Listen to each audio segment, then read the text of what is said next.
Praise the Lord. ദൈവത്തിന്റെ അതിപരിശുദ്ധ നാമം മഹത്വപ്പെടുമാറാണ്. ഞാൻ നിങ്ങളോട് ഇന്നൊരു ചെറിയൊരു കാര്യം ഷെയർ ചെയ്യാൻ ആഗ്രഹിക്കുന്നു. നിങ്ങൾക്കറിയാമോ, എല്ലാ ജീവികൾക്കും ദൈവം ജനിപ്പിച്ച അല്ലെങ്കിൽ സൃഷ്ടിച്ച എല്ലാ ജീവികൾക്കും ഒരു ജനിതകമായ ഒരു വാസന പോലെ ഒരു കാര്യം കൂടെ ദൈവം നൽകിയിട്ടുണ്ട്. എന്താണെന്നല്ലേ? ഓവർകമ്മിങ്ങിന്റെ ഒരു പവർ. ഏത് വിഷയത്തിനകത്തൂടെ പോയാലും അത് ഓവർകം ചെയ്യാനായിട്ട് ശ്രമിച്ചുകൊണ്ടിരിക്കും. ഇനിയിപ്പോ ഒരു ഉദാഹരണം പറഞ്ഞു കഴിഞ്ഞാൽ, പറക്കാൻ കഴിവില്ലാത്ത കോഴി തന്റെ കുഞ്ഞിനെ കഴുകനോ കാക്കയോ എടുത്തോണ്ട് പോകുമ്പോ അതിന്റെ പരിമിതികളെ ബ്രേക്ക് ചെയ്ത് അത് ചിറകടിച്ച് പറക്കും. ഏകദേശം 10 മീറ്ററോളം അത് പൊങ്ങി പറക്കും. അത്രയും ഒരു ഓവർകമ്മിങ് പവർ ദൈവം നൽകിയിട്ടുണ്ട്. ദൈവം സൃഷ്ടിച്ച എല്ലാത്തിനും ദൈവത്തിന്റെ ഒരു ചെറിയൊരു സ്വഭാവം ദൈവം നൽകിയിട്ടുണ്ട്. അതുപോലെ ദൈവം തന്റെ ഛായയിലും സാദൃശ്യത്തിലും സൃഷ്ടിച്ച നിങ്ങൾക്കും ദൈവം അങ്ങനത്തെ ഒരു ക്വാളിറ്റി തന്നിട്ടുണ്ട്. നിങ്ങൾ ആരെങ്കിലും ഈ ദിവസങ്ങളിൽ എന്തെങ്കിലും ഒരു വിഷയത്തിൽ സ്റ്റക്കായി കിടക്കുന്നവരാണെങ്കിൽ, നിങ്ങളുടെ മൈൻഡ് എവിടെയെങ്കിലും ബ്രേക്കായി കിടക്കുന്ന ഒരു വ്യക്തിയാണ് നിങ്ങളെങ്കിൽ, ഞാൻ നിങ്ങളോട് പറയട്ടെ, ഒരു ഓവർകമ്മിങ് ലൈഫ് നിങ്ങളുടെ അകത്തുണ്ട്. കാരണം ഇത് എവിടെ നിന്ന് വന്നു എന്നോട് ചോദിച്ചു കഴിഞ്ഞാൽ ഞാൻ നിങ്ങളോട് പറയും, യേശുവിനെ മരിച്ചവരുടെ ഇടയിൽ നിന്ന് ഉയർപ്പിച്ചവന്റെ ആത്മാവ് നിങ്ങളിൽ വസിക്കുന്നതിനാൽ. റോമക്കാർക്ക് എഴുതിയ ലേഖനം 8-ാം അധ്യായം അതിന്റെ 11-ാമത്തെ വാക്യം പറയുന്നത് പോലെ ആ ആത്മാവ് നിങ്ങളുടെ ശരീരത്തിന് ജീവൻ പ്രദാനം ചെയ്യും. നിങ്ങൾക്കറിയാമോ, 3 ആണിമേൽ തറയ്ക്കപ്പെട്ട് ശരീരത്തെ തകർത്തെറിഞ്ഞ് ഇനി ഒരിക്കലും ഉയരില്ല എന്ന് ലോകത്തിന്റെ വാചകത്തിനകത്ത് കുടുങ്ങിക്കിടക്കുന്ന കർത്താവായ യേശുവിന്റെ ആ ശരീരത്തെ ഉയർപ്പിച്ച ഒരു സ്പിരിറ്റ് ഉണ്ട്. എന്റെ വാക്കിൽ പറഞ്ഞു കഴിഞ്ഞാൽ പിതാവിന്റെ ഒരു വാക്കുണ്ട്, പിതാവിന്റെ ഒരു ഓവർകമ്മിങ്ങിന്റെ വേർഡ് ഉണ്ട്. ആ വേർഡിനാൽ യേശു ക്രിസ്തുവിനെ ഉയർപ്പിച്ച അതേ ആത്മാവ്, ദ ഓവർകമ്മിങ് സ്പിരിറ്റ്, നിങ്ങളെ കുറിച്ച് ഞാൻ ഇങ്ങനെ പങ്കുവയ്ക്കാൻ ആഗ്രഹിക്കുന്നു. നിങ്ങൾ ഇപ്പോൾ കിടക്കുന്ന സ്ഥലത്ത് കിടക്കേണ്ട വ്യക്തിയല്ല. യേശു ഉയർത്തെഴുന്നേറ്റതുപോലെ മരണത്തിന് ഇനി യേശുവിനെ പിടിച്ചു കെട്ടാൻ കഴിയാത്തതുപോലെ ഇപ്പോഴത്തെ വിഷയത്തിൽ നിന്ന് ഓവർകം ചെയ്യുന്ന ഒരു സ്പിരിറ്റ് നിങ്ങളുടെ അകത്ത് ദൈവം നിക്ഷിപ്തമാക്കിയിട്ടുണ്ട്. കാരണം നിങ്ങൾ ദൈവത്തിന്റെ മകനാകുന്നു, നിങ്ങൾ ദൈവത്തിന്റെ മകളാകുന്നു. ഞാനിത് എന്തിനാ നിങ്ങളോട് പറയുന്നതല്ലയോ? പലപ്പോഴും നമ്മുടെ സാഹചര്യത്തിനകത്ത് നമ്മൾ കടന്നു പോകുമ്പോൾ, നമ്മളുടെ വിഷയങ്ങളുടെ അകത്തൂടെ പോകുമ്പോൾ നമ്മൾ വിചാരിക്കും ഇതാണ് ഡെഡ് എൻഡ്. നമ്മൾ പ്രതീക്ഷിച്ചത് നടക്കാതിരിക്കുമ്പോൾ ഇതാണ് ഡെഡ് എൻഡ് എന്ന് നമ്മൾ വിചാരിക്കും. ഒരിക്കലും അല്ല. ദൈവം ഒരു പദ്ധതി ഇട്ടിട്ടുണ്ട്. ആ പദ്ധതിയുടെ പ്രത്യേകത, നിങ്ങൾ എവിടെ സ്റ്റോപ്പ് ചെയ്തു എന്ന് നിങ്ങൾ പറയുന്നു, അവിടെ നിന്ന് ദൈവം സ്റ്റാർട്ട് ചെയ്യുന്നതാണ് ഈ പദ്ധതിയുടെ പ്രത്യേകത.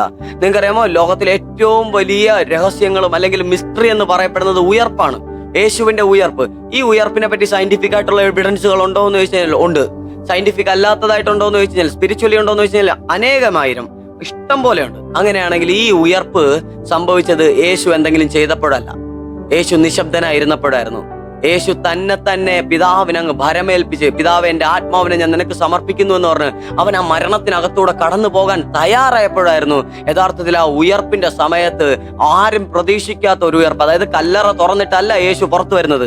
ലാസറിനെ ഉയർപ്പിക്കുന്ന നേരത്തെ യേശു പറഞ്ഞു കല്ലറകൾ തുറക്കുവാൻ പറഞ്ഞു, എന്നിട്ടാണ് ഉയർപ്പിക്കുന്നത്. പക്ഷെ യേശുവിന്റെ ഉയർപ്പ് അങ്ങനെയല്ലായിരുന്നു. ഇനി ഒരു പരിമിതികൾക്കും യേശുവിനെ പിടിച്ചു കെട്ടാൻ കഴിയാത്തവണ്ണം ദൈവത്തിന്റെ ഏകജാതൻ ഉയർത്തെഴുന്നേറ്റു. അതുപോലെ ഒരു ഉയർപ്പ് ദൈവം നിങ്ങൾക്കും വെച്ചിട്ടുണ്ട്. കാരണം നമ്മുടെ അകത്തിരിക്കുന്ന സ്പിരിറ്റിന്റെ പേര് ഓവർകമ്മിങ് സ്പിരിറ്റ് എന്നാ. ഏത് പ്രതിസന്ധിയെ ഓവർകം ചെയ്യും. പക്ഷെ പലപ്പോഴും ഇത് കാണാൻ നമുക്കൊരു വിഷൻ ഇല്ലാത്തതുകൊണ്ട്, നമ്മൾ പലപ്പോഴും ഈ ഒരു സ്പിരിറ്റിനെ മനസ്സിലാക്കാൻ കഴിയാത്തതുകൊണ്ട്, നമ്മൾ ഈ ക്രിസ്തീയ ജീവിതത്തിൽ ജീവിക്കുമ്പോൾ തന്നെ നമ്മൾ പലപ്പോഴും തകർന്നവരായും തീർന്നവരായും തളർന്നവരുമായി കാണപ്പെടുന്നു. ഇന്ന് അത് മാറണം. ഇന്ന് നിങ്ങളുടെ ചിന്തയ്ക്കകത്ത് നിങ്ങൾ തന്നെ സംസാരിക്കണം. എത്ര വലിയ കുഴിയിലാണോ നിങ്ങൾ വീണത്, നിങ്ങൾ കയറുമ്പോൾ അത്രയും വലിയ സാക്ഷ്യമായിരിക്കും നിങ്ങളുടെ കൈകളിൽ ഉണ്ടായിരിക്കുന്നത്. നിങ്ങളുടെ വീഴ്ചയുടെ ആഘാതം വലുതാണെങ്കിൽ നിങ്ങളുടെ ഉയർച്ചയുടെ ആഘാതം എല്ലാറ്റിനേക്കാളും വലുതായിരിക്കും. നിങ്ങൾക്കറിയാമോ, ഒരു ജനത മുഴുവൻ, അതായത് ഒരു രാജ്യം മുഴുവൻ യേശുവിനെ ക്രൂശിക്കാൻ വേണ്ടി എഴുന്നേറ്റ് നിന്നെങ്കിൽ ഇന്ന് ഒരു ലോകം മുഴുവൻ അവന്റെ ഉദ്ധാനത്തെ പ്രസംഗിച്ചുകൊണ്ട് നിൽക്കുന്നു. വളരെ വളരെ വ്യത്യസ്തമാണ്. നീ വീണ അതിന്റെ റേഷ്യോയിലല്ല ദൈവം നിന്നെ ഉയർപ്പിക്കുന്നത്. നീ വീണതിന്റെ എത്രയോ ആയിരം മടങ്ങായിരിക്കും ദൈവം നിന്നെ ഉയർപ്പിക്കുന്നത്. ഇത് ചിലപ്പോൾ ഒരു ഫാന്റസി സ്റ്റോറി ആയിട്ട് ചിലർക്ക് തോന്നിയേക്കാം. അതുകൊണ്ട് തന്നെ തിരുവചനം പറയുന്നത്, യഹൂദർ അടയാളങ്ങൾ അന്വേഷിക്കുന്നു, ഗ്രീക്കുകാരാകട്ടെ വിജ്ഞാനം അന്വേഷിക്കുന്നു, ഞങ്ങളാകട്ടെ യഹൂദർക്ക് ഇടർച്ചയും വിജാതിയർക്ക് ഭോഷത്വവുമായ ക്രൂശിക്കപ്പെട്ട ക്രിസ്തുവിനെ പ്രസംഗിക്കുന്നു. ഇത് വിശ്വസിക്കാൻ നിങ്ങൾക്ക് സാധിക്കുന്നില്ല എങ്കിൽ അതിനർത്ഥം യു ലാക്ക് ദാറ്റ് ഫെയ്ത്ത്. ആ വിശ്വാസം ദൈവം നിങ്ങൾക്ക് തന്നിട്ടില്ല എന്നതാ. നിങ്ങൾ ഫൈറ്റ് ചെയ്യേണ്ട. നിങ്ങൾക്ക് മനസ്സിലാകാത്ത കാര്യത്തെക്കുറിച്ച് നിങ്ങൾ ചിന്തിച്ച് കൂടുതൽ അങ്കലാപ്പിലാകണ്ട. പക്ഷേ വാസ്തവത്തിൽ ഒരു കാര്യം നിങ്ങൾ അറിയണം, ദൈവം സൃഷ്ടിച്ച എല്ലാ വിഷയത്തിനും ഒരു ഓവർകമ്മിങ്ങിന്റെ പവർ ദൈവം കൊടുത്തിട്ടുണ്ട്. ഒരു ഓവർകമ്മിങ്ങിന്റെ പവർ കൊടുത്തിട്ടുണ്ട്. അതുപോലെ തന്നെ തിരുവചനം പറഞ്ഞു, എഴുതപ്പെട്ടിരിക്കുന്നത് പോലെ ദൈവം തന്നെ സ്നേഹിക്കുന്നവർക്കായി ഒരുക്കി വെച്ചിരിക്കുന്നവ ഒരു കണ്ണും കണ്ടിട്ടില്ല, ഒരു കാതും കേട്ടിട്ടില്ല, ഒരു മനുഷ്യ മനസ്സോ ഗ്രഹിച്ചിട്ടില്ല. എന്നാൽ അവിടെ നിന്ന് ഇപ്പോൾ ആത്മാവ് മുഖേന അത് നമുക്ക് വെളിപ്പെടുത്തി തന്നിരിക്കുന്നു. ഇന്ന് ഈ സമയങ്ങളിൽ നിങ്ങളുടെ അകത്ത് വ്യാപരിക്കുന്ന ഉയർത്തെഴുന്നേൽപ്പിന്റെ ആത്മാവ് നിങ്ങളുടെ ആത്മാവിനോട് കൂടെ ചേർന്ന് ഒരു സാക്ഷ്യം നൽകട്ടെ. നിങ്ങൾ ഇവിടെ തീർന്നു പോകാൻ തക്കവിധം നിങ്ങൾ കേവലം ഒരു മനുഷ്യനല്ല, നിങ്ങൾ ദൈവത്തിന്റെ ഛായയിലും സാദൃശ്യത്തിലും രൂപത്തിലും സ്വഭാവത്തിലും സൃഷ്ടിക്കപ്പെട്ട ദൈവത്തിന്റെ മകനും മകളുമാകുന്നു. ഞാനിത് പറയുന്ന നേരത്തെ ആരെങ്കിലും നിങ്ങളോട് ഇത് പറഞ്ഞു തരാൻ വേണ്ടി ഞാൻ പറയുന്നതല്ല. അതായത് ഈ സത്യം നിങ്ങൾ അറിയണമല്ലോ എന്നതുകൊണ്ട് ഞാൻ പറയുന്നതല്ല. നിങ്ങളുടെ അകത്ത് നിക്ഷിപ്തമാക്കിയിരിക്കുന്ന സത്യം നിങ്ങൾ അറിഞ്ഞുകൊണ്ടിരിക്കുന്നത് സത്യമാണ് എന്ന് ഞാൻ ഉറപ്പിക്കുവാൻ വേണ്ടി എന്നെ കൊണ്ട് ദൈവം സംസാരിപ്പിക്കുന്നു. ഇത് ഞാൻ പറഞ്ഞിട്ടല്ല നിങ്ങൾ അറിയുന്നത്. നിങ്ങളുടെ അകത്തിരിക്കുന്നത് ഒരു ഓവർകമ്മിങ്ങിന്റെ സ്പിരിറ്റ് ആണെന്ന്. ഏത് മേഖലയിലുള്ള മനുഷ്യനെ എടുത്തോ, ജഡികനാകട്ടെ, ആത്മീയനാകട്ടെ, ഇനി ഏത് വിഷയത്തിലുള്ള മനുഷ്യനെ എടുത്തോ, അവന്റെ അകത്തുണ്ടായിരിക്കുന്ന ഒരു പ്രൈമറി ആയിരിക്കുന്ന ഒരു എന്റെ ഒരു കാഴ്ചപ്പാടിൽ പറഞ്ഞു കഴിഞ്ഞാൽ ഒരു ചിന്താഗതിയാണ് ഇതിനെ എങ്ങനെ പുറത്തു വരാം, ഇതിന്ന് എങ്ങനെ കടന്നു വരാം. ഇന്ന് ആ ചിന്താഗതി നൽകുന്നത് നിന്റെ ജനിതകമായ വിഷയമല്ല, നിന്റെ അകത്തിരിക്കുന്ന നിക്ഷിപ്തമാക്കി ദൈവം വെച്ചിരിക്കുന്ന ആത്മാവാകുന്നു. ഇന്ന് പരിശുദ്ധാത്മാവ് നിങ്ങളെ ഓവർകം ചെയ്യിപ്പിക്കട്ടെ. നിങ്ങൾ ഏത് മേഖലയിലൂടെ കടന്നുപോയാലും പരിശുദ്ധാത്മാവ് നിങ്ങളെ ഓവർകം ചെയ്യിപ്പിക്കട്ടെ. എനിക്ക് ഉറപ്പുണ്ട് അവൻ നിങ്ങളെ ഓവർകം ചെയ്യിപ്പിക്കും. അതുകൊണ്ട് തിരുവചനം പറഞ്ഞിരിക്കുന്നത്, ഞാൻ പിതാവിന്റെ ഭവനത്തിലേക്ക് പോകുന്നത് നിങ്ങൾക്ക് വീടൊരുക്കുവാനാണെന്ന് നിങ്ങൾക്ക് അറിഞ്ഞുകൂടെ? അവിടെ ഭവനം ഒരുക്കി കഴിയുമ്പോൾ ഞാൻ വന്ന് നിങ്ങളെ കൊണ്ടുപോകുന്ന, അതായത് മനുഷ്യനിർമ്മിതമല്ലാത്ത ഒരു ഭവനത്തിൽ വസിക്കുവാൻ വേണ്ടി നിങ്ങൾ മനുഷ്യനിർമ്മിതമായ ചിലതിനെ ഓവർകം ചെയ്യുമെന്ന തിരുവചനം പറയുന്നത്. അങ്ങനെയാണെങ്കിൽ നിങ്ങൾ ഒരു ഓവർകമർ ആകുന്നു. ക്രിസ്ത്യാനിറ്റി എന്ന് പറയുന്നത് തന്നെ ഒരു ഓവർകമ്മിങ് ലൈഫ് ആകുന്നു.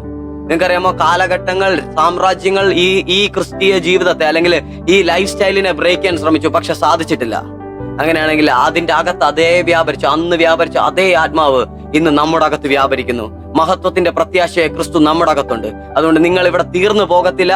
ആ എക്സാമിന്റെ റിസൾട്ട് നിങ്ങളെ ഇവിടെ തീർക്കുന്നില്ല. ആ ഇന്റർവ്യൂവിൽ തോറ്റ വിഷയം നിങ്ങളെ ഇവിടെ തീർക്കുന്നില്ല. നിങ്ങൾ ഒരു ഓവർകമർ ആകുന്നു.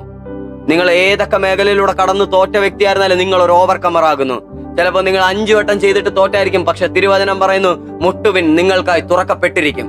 ദൈവത്തിന്റെ വചനം പരാജയപ്പെടത്തില്ല. ഇനി ആര് അതല്ല എന്ന് പറഞ്ഞാലും ശരി, ദൈവത്തിന്റെ വചനം പരാജയപ്പെടുന്നില്ല. കാരണം ദൈവം നമ്മുടെ അകത്ത് നിക്ഷിപ്തമാക്കിയിരിക്കുന്ന പരിശുദ്ധാത്മാവാകുന്നു ഇതിന് സാക്ഷ്യം നൽകുന്നത്. നിങ്ങൾ ചിലപ്പോൾ 5 വട്ടം ഒരു സ്ഥലത്ത് പോയി നിങ്ങൾ പരാജിതനായി തിരിച്ചു വന്നേക്കാം, പക്ഷെ ലെറ്റ് മീ ടെൽ യു, നിങ്ങൾ മുട്ടിക്കൊണ്ടിരിക്കുക, അത് തുറക്കപ്പെട്ടിരിക്കും. കാരണം കർത്താവ് നിങ്ങൾക്ക് വേണ്ടി അത്ഭുതം ചെയ്യും. ഇത് മനുഷ്യൻ കഴിവിനാൽ കൊണ്ടുവരുന്ന ഒരു മോട്ടിവേഷനാൽ പുറത്തേക്ക് വരുന്ന അവന്റെ അകത്തെ ഓറയാലൊക്കെ പുറത്തു വരുന്ന വിഷയങ്ങളൊന്നുമല്ല. ഇത് ദൈവത്തിന്റെ കൃപയാകുന്നു. തിരുവചനം പറയുന്നത് പോലെ ദൈവത്തിന് അസാധ്യമായി ഒന്നുമില്ല. അങ്ങനെയാണെങ്കിൽ ദൈവം നിങ്ങളെ പുറത്തു കൊണ്ടുവരും. നിങ്ങൾ വിശ്വസിച്ചിട്ട് പരാജയപ്പെട്ട വ്യക്തിയാണോ? അങ്ങനെയാണെങ്കിൽ നിങ്ങളോട് എനിക്കൊരു വേർഡ് പറയാനുണ്ട്. വിശ്വസിച്ചിട്ട് പരാജയപ്പെട്ടു എന്ന് നീ പറയുമ്പോഴേ നിന്റെ വിശ്വാസം കംപ്ലീറ്റ്ലി തീർന്നു. എന്നാൽ നീ വിശ്വസിച്ച കാര്യം നടക്കുമെന്ന് നടക്കാതിരിക്കുമ്പോൾ നിനക്കൊരു പ്രതീക്ഷയുണ്ടെങ്കിൽ ഞാൻ പറയും, നീ ഒരു ബിലീവറാണ്, നീ ഒരു ഫേം ബിലീവറാണ്. ആ വിശ്വാസത്തെ ദൈവത്തിന് ഉപയോഗിക്കാൻ സാധിക്കും. ചിലപ്പോൾ നീ ചെറിയ കാര്യത്തിലായിരിക്കും വിശ്വസിച്ച് തോറ്റുപോയത്, പക്ഷെ നീ ഇപ്പോഴും വിശ്വസിച്ചിരിപ്പുണ്ടെങ്കിൽ ദൈവത്തിന് നിന്റെ വിശ്വാസത്തെ നീതിയായി പരിഗണിക്കാനായിട്ട് ഒരു പ്ലാൻ ഉണ്ട്. ആ പ്ലാൻ ദൈവം പൂർത്തിയാക്കും. ദൈവം നിങ്ങളെ ധാരാളം അനുഗ്രഹിക്കട്ടെ. വീണ്ടും ഞാൻ പറയട്ടെ, യേശുവിനെ മരിച്ചവരുടെ നിന്ന് ഉയർപ്പിച്ച അതേ ആത്മാവ്, the same spirit which raised Jesus from the death is abiding in you. നിന്റെ അകത്ത് വസിക്കുന്നു. എന്റെ അകത്ത് മാത്രമല്ല, നിന്റെ അകത്ത് വസിക്കുന്നു. നീ ഇപ്പോൾ ഏത് സാഹചര്യത്തിലൂടെ കടന്നു പോകുന്നെന്ന് എനിക്കറിയത്തില്ല. നിന്റെ അകത്ത് ഇതേ ആത്മാവ് വസിക്കുന്നു. You are an overcomer. നിങ്ങൾ സെക്യുലർ വേൾഡിലായിരിക്കാം, നിങ്ങൾ സ്പിരിച്വൽ വേൾഡിലായിരിക്കാം, നിങ്ങൾ ഏത് വേൾഡിലായിരിക്കാം, പക്ഷെ നിങ്ങളൊരു ഓവർകമർ ആകുന്നു. ഈ നല്ല വെളിവൊന്നുമില്ലാത്ത കോഴിക്ക് 10 മീറ്ററോളം പറന്ന് തന്റെ കുഞ്ഞിനെ തിരികെ പിടിക്കാനുള്ള എബിലിറ്റി എവിടെ നിന്ന് വന്നു എന്ന് ചോദിച്ചു കഴിഞ്ഞാൽ ഞാൻ പറയും, അത് ഓവർകമ്മിങ് ലൈഫിൽ നിന്ന് വന്ന അവന്റെ ക്രിയേറ്റർ അതൊരു ഓവർകമർ ആകുന്നു.